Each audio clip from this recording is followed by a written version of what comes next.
En RDC, une centaine de morts dans des affrontements à l'aéroport de Kananga. C'était de jeudi à vendredi.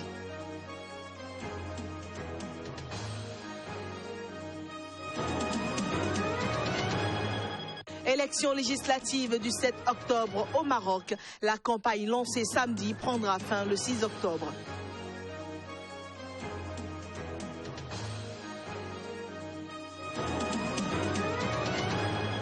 Au Nigeria, Boubacar Shekau a posté une nouvelle vidéo. Il y dit très bien se porter.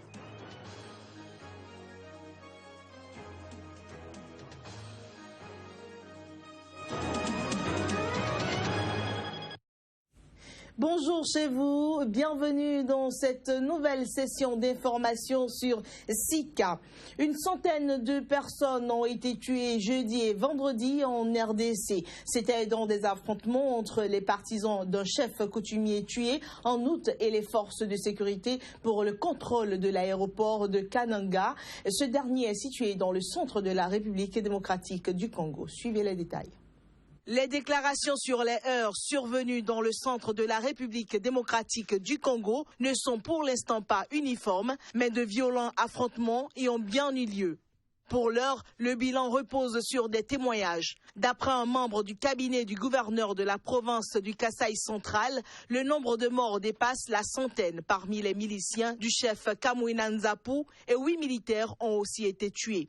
D'un autre côté, un prêtre de l'archidiocèse de Kananga a avancé qu'il y a eu au moins 100 morts. Une quarantaine d'assaillants partisans du défunt chef ont été tués jeudi et au moins 60 vendredi.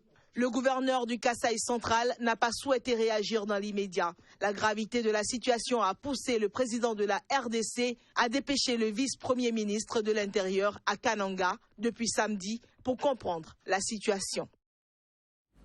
Au Burundi, plusieurs milliers de personnes ont répondu à l'appel des autorités samedi et manifesté contre le rapport d'une mission d'enquête de l'ONU. Lequel rapport estime que le gouvernement burundais est responsable de graves violations des droits de l'homme. D'après le rapport en date du 30 août 2016 et publié mardi dernier, l'ONU a pu vérifier 564 cas d'exécution depuis le 26 avril 2015. Selon la Fédération internationale des droits de l'homme, plus de 1000 personnes ont été tuées dans le cadre de la crise.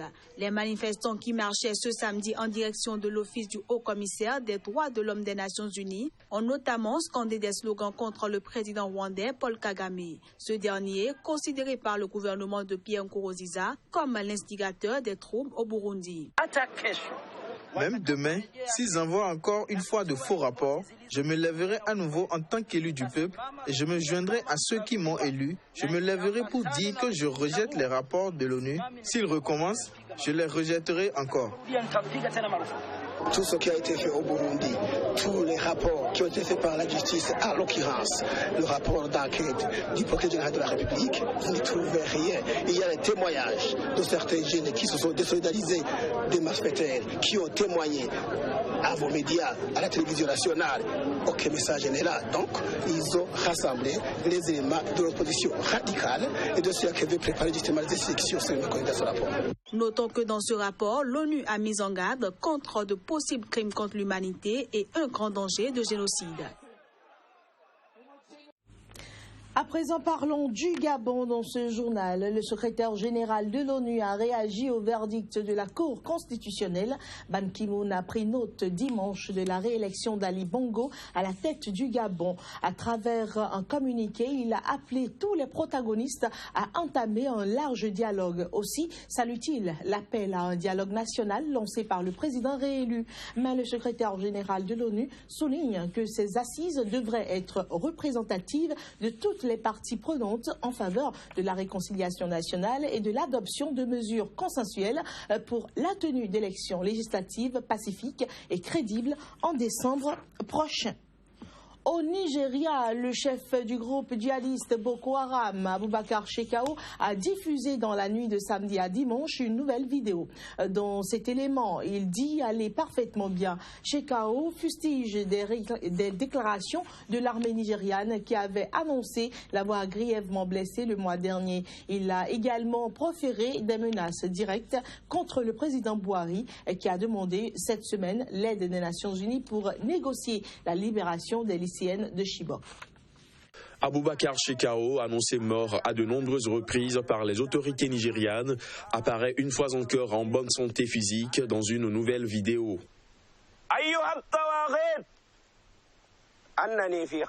Tyran, je suis en bonne santé sain et sauf.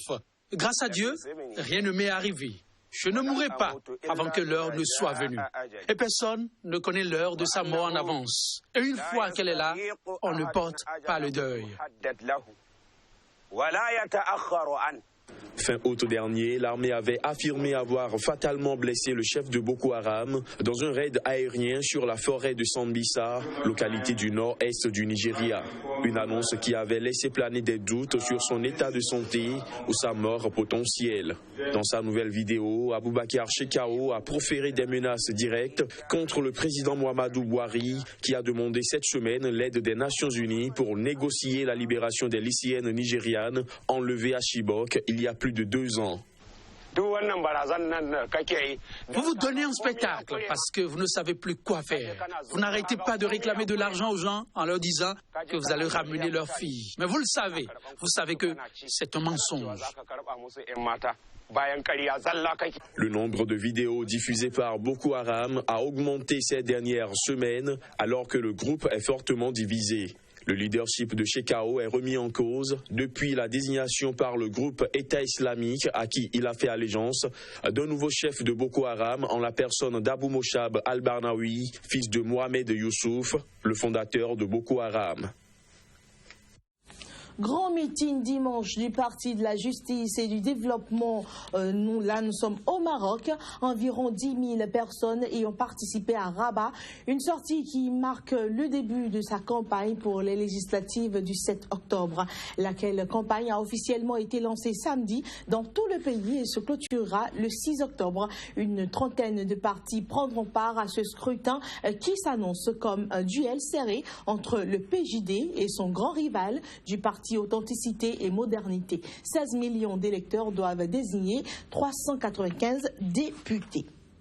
Au Bénin, les coefficients appliqués au niveau des langues vivantes pour les candidats de la série Moderne Long et pour le compte de l'examen du BPC session de juin 2016 continuent d'alimenter la polémique. Au regard de l'allure que prennent les débats, le directeur des examens et concours du ministère de l'enseignement secondaire, technique et de la formation professionnelle clarifie et invite à la retenue. Une structure comme la direction des examens et concours est une structure ouverte aux usagers. À partir de ce moment-là, elle dispose d'un service qu'on appelle le service du contentieux. Lorsqu'il y a des problèmes, on s'adresse officiellement à cette structure. Mais voilà que nous n'avons pas été officiellement saisis. Et c'est dans la presse que les gens nous invitent pour dire qu'il y a tel problème, alors qu'ils ne sont pas venus nous voir pour qu'on puisse leur dire voilà comment nous avons procédé. Les tests qui sont là, est-ce que vous les connaissez? Même dans les classes, les tests que nous avons appliqués sont aussi applicables pour les classes des examens, 4e et 3e. Mais ces tests-là ne sont pas du tout appliqués dans les classes d'examen. Je vous donne un simple exemple. Pour la série modèle long dont nous sommes en train de parler, la matière comme l'anglais est coefficié selon le test 3, alors que dans les classes, c'est coefficié 2. Donc, on ne respecte pas non plus dans les classes ces tests-là.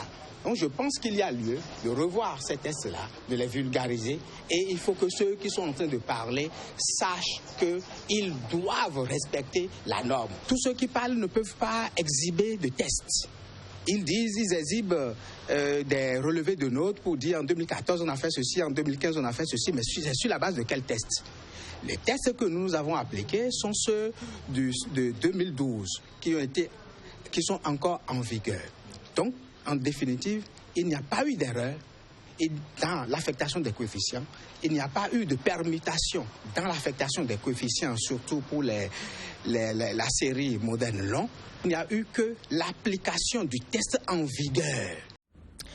Au Bénin, les communes de Dassa et de Kétou ont reçu respectivement deux complexes sanitaires et un module de salle de classe de la part de la Fondation Ajavon-Sébastien Germain et ses partenaires. Les localités de Vidjelatou et Kadjola ont donc été les bénéficiaires. Un tour d'horizon des infrastructures à travers cet élément. Fontaine d'eau potable, module de salle de classe, centre de santé construit ou rénové, le champ d'action de la Fondation Ajavon-Sébastien Germain s'élargit au fur et à mesure qu'elle égrène des âges. Avec son partenaire, l'association MJ pour l'enfance, le village Vidjelatou dans la commune de Dassa dans les collines est de nouveau à l'honneur. Après l'octroi de modules de salle de classe, nous voici à la cérémonie d'inauguration et de réception d'un bloc de maternité et de dispensaire assorti de douches et de WC ainsi que l'amorce d'une clôture. Une maternité à 15 lits, un dispensaire à 5 lits, qui est un complexe, est construit ici à un point qui est équidistant à environ 19 hameaux, totalisant près de 10 000 âmes. C'est une zone de forte production agricole, isolée, difficilement accessible parce qu'il faut traverser 3 grandes rivières. Au niveau de la santé, nous allons prendre des dispositions pour la mise en service réelle de cette formation sanitaire. Ce geste traduit la vision de la Fondation Sébastien Germain Ajavon et ses partenaires pour les collines. Avant ce dispensaire à Vidjelatou, une localité qui a d'ailleurs réceptionné son module de salle de classe, c'était déjà à Tchegigon, situé à plus de 40 km du centre-ville de Dassa, qui a reçu son module de salle de classe. Le besoin est énorme, la misère est très profonde dans certaines régions. Quand on sort des grandes villes, c'est vrai qu'il y a tellement de choses à faire, que ce soit au niveau de l'eau, de médical, des écoles, l'électricité aussi, j'en parle pas. Après les collines, les heureux donateurs se sont rendus dans le plateau. Dans cette école de Kadjola, c'est un module de salle de classe avec instruments de travail qui sont officiellement remis aux responsables. Avec cette réalisation, la commune de Kétou vient de bénéficier de la deuxième réalisation puisque en 2012, le PP d'Obeladja a été gratifié d'un module de 3 salles de classe grâce à la générosité de M. Ajavon. Dans les jours à venir et inlassablement, la Fondation ASG et ses partenaires entendent porter leur regard d'amour sur d'autres écoles, centres de santé et populations en manque d'eau potable. L'Union internationale pour la conservation de la nature a publié dimanche son rapport. La population des éléphants d'Afrique est au plus bas depuis 25 ans. Le braconnage en est la principale raison. Le phénomène avance à une vitesse inquiétante. L'Afrique, qui lors de la dernière décennie comptait 526 000 éléphants, n'en compte qu'environ 415 000 de nos jours, soit 111 000 de moins. Ce rapport de l'Union internationale pour la conservation de la nature, basé sur 275 mesures à travers le continent, le dit si clairement. Une des choses qui nous inquiète, c'est que pour le moment, l'accent est mis sur le braconnage, la perte des éléphants pour leur ivoire. Mais il y a un énorme problème sous-jacent, et c'est la réduction de leur espace vital. Nous sommes très inquiets par les développements d'infrastructures qui empiètent sur leur habitat, particulièrement le développement des routes en Afrique centrale. Les bandes de criminels organisés agissent à grande échelle en Afrique, faisant passer de l'ivoire illégalement vers l'Asie, qui est le moteur de ce braconnage massif à l'origine du déclin de la population des éléphants. Au-delà du braconnage, la disparition croissante des zones naturelles d'habitation des pachydermes menace aussi l'espèce. Ce rapport alarmant a été divulgué devant les délégués de la Convention internationale sur le commerce d'espèces sauvages menacées d'extinction qui s'est ouverte samedi à Johannesburg. Il sera aussi question, lors de cette conférence, de débattre de nouvelles mesures de protection. C'est la fin de ce journal. Ravi de vous l'avoir présenté. Merci de l'avoir partagé avec nous.